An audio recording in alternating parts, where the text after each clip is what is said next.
Dear brothers and sisters, as it is customary, I have asked Father Costin Popesku, who comes from Newburyport, the Annunciation Church, Greek Orthodox Church in Newburyport, to deliver the homily. But before that, I would like to take the moment and thank all my brothers who are here and those who are praying with us from a distance. At this time, without taking too long, I'll ask Father Costin, please give us your homily. Beloved brothers and sisters, what a glorious evening, what a glorious day when we can be again together and celebrate the feast of your church. And as we celebrate here, people are watching from all of our churches and celebrating together with us.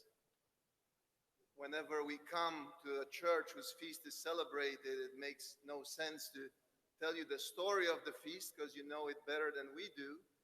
But what I wanted to focus on today comes from a verse in the beautiful hymns that we heard tonight.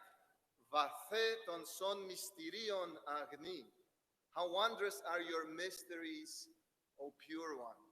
The mysteries of the Theotokos. And I'm going to divide them into mysteries of her life, mysteries of her ministry, and the mysteries of the greatest mysteries of her very being and her relationship, her absolutely unique relationship to God. So her life is a mystery both because we don't know many details and because of the very special events and the way they occur, starting with the conception and the birth that is not described in the scriptures, but in the proto-gospel of James, her stepson, the so-called the brother of the Lord, the son of Joseph. And not only is this birth miraculous, a miraculous birth, elderly parents, very pious, who pray to have a child and dedicate the child to God. But there is something so special and unique about this child. The grace of the Holy Spirit fills her even as a child so that she lives and does not commit sins. And it's a mystery so deep that the Roman Catholics, they kind of rushed into trying to explain it by the Immaculate Conception. It's not that she was immaculately conceived. Only the Lord is sinless by nature. Only her Son. And yet, and we can't delve in detail because there are so many things, but she did not sin because she was so filled with grace. That leads to the next great mystery of her life, the Annunciation, where the archangel comes and sees this 15-year-old and is so amazed, almost scared, taken aback to see a human being that is more exalted by the Lord than even the angelic hosts. Then we have, throughout her life, we have the mystery of the great joys that she experienced, starting with being led to the temple by her parents and conversing with angels in the Holy of Holies and being fed by angels. And then later on, hearing the prophecies about her son, seeing her son being born and worshipped by the shepherds, by the magi, hearing the prophecies about her son, then witnessing his ministry, his miracles. Well, first of all, how he grew up, and at 12, when he was 12 years old, he was already preaching with authority in the temple. And then later on, his ministry of 3 years, and all the healings and all the beautiful teachings that he spreads out throughout Israel. But the joys of her life were always interspersed with great sorrow. Simeon the elder, when he received Christ from her arms, said, "Your heart will be pierced by a sword." Speaking, not literally, but how many moments of sadness and terrible pain when, just think of, she's taken to the temple, separated from her parents, even as an infant. Then her parents die while she is at the temple, and she's now a 15-year-old who has to be entrusted to an elder of the community because she couldn't live anymore in the temple. Then, after the great joy of having her son born, how they need to flee and go to Egypt. Why? Because they knew that that the king was after them and was killing all the infants.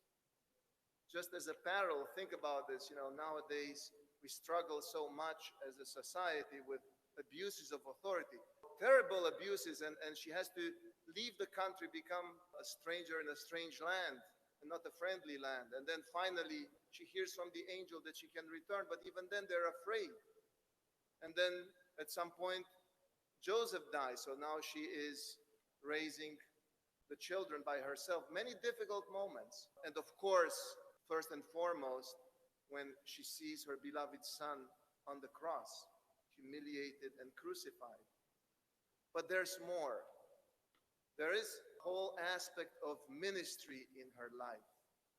Think about it. As a very young girl, she's ministering in the temple with the angels. Now, afterwards, she is ministering, of course, to her son and her family. And we don't know. It's a mystery. We don't know how she was as a mother. We can only imagine, but we don't know. What we do know is that she also ministered with the other women for 3 years during the earthly ministry of her son. And you can easily imagine that she was a model to all the other women and the leader. But we don't know many details. It's a mystery. And then, even after the resurrection, we know that she was very influential among the Christian community and the apostles. They all looked at her as a mentor and as a mother. And we have testimonies and tradition. That's why St. Luke the Apostle, he's so taken aback with her grace that he actually writes the first icon. He depicts the Mother of God, the very first icon. And then all of this is culminating in the feast that we celebrate today. That's when some of the mysteries are revealed. So this woman who was so humble during her life, didn't receive any recognition, we barely know any of her words, all of a sudden, she's exalted beyond any imagination. The tradition of the church, again, it's not in any scriptures, but the tradition of the church depicts this beautiful image of her being laid to rest, surrounded by the apostles, who in some versions are brought miraculously to be present there. But not only that, who's coming to receive her soul? A unique instance. There's no other case in human history when the Lord himself comes and receives the soul of Mary in his arms. Yes, there were martyrs who saw the heavens open and the angels and the Lord appearing, but none of them was received in the arms, in the very arms of the Lord. So she's greatly exalted. If you listen to the beautiful hymns today, and some of them were in English, so you could follow, it is said how this is the moment when she is glorified, and through her, all of us receive glory. Because one of us, just like us, a human being just like us, is now lifted up to heaven to sit at the right hand of her beloved Son. Now, I also said that there were mysteries of her very being, and we can't dwell on all of them, but just think about her womb that contained at some point the very creator of the universe, the Logos of God. And because of this, you heard today, and you hear in many, you hear in Akatis services as well, many descriptions of this womb as the throne of God, as a temple. So great mysteries that today are kind of brought to light and praised in hymns, and we always remember it every year. They're so important. Now, why are all of these things relevant to us today? All these beautiful mysteries. That's because the Mother of God is no longer just the mother of Jesus Christ. She also has become a mother to all of us. Just as her Son is always available to her, she's sitting at his right hand. She can intercede to him at any time. She's also available to us. She makes herself available to us. She knows our pain, and she intercedes for us. That's why so many of us are named after the Mother of God, have her as a personal protector, and all of us pray to her. All of us Orthodox Christians pray to her when it's really hard, because we know that she is like a mother to us. And all of these things that are exalted about her give us hope and uplift us. We have the strongest possible intercessor with the Lord. So we greatly rejoice today, and we celebrate every year all her wondrous feasts, each one dealing with a specific mystery. But there's so many mysteries. And in the Doxastikon today is that beautiful hymn that goes from tone to tone. It's one of the most intricate hymns of the whole calendar year. And it concludes, it says, Taftis garto hypervalon hyperechi pasanenian. Her excellence, the way she is above all, surpasses all understanding. We can never fully understand the mysteries, just like we cannot fully understand the being of God. And yet, they're also relevant for us, and they're like beacons and lights, and we can spend our life meditating on them and drawing inspiration from them. May God bless you all. I wish you all Chronia Pola, especially to all of those who celebrate today.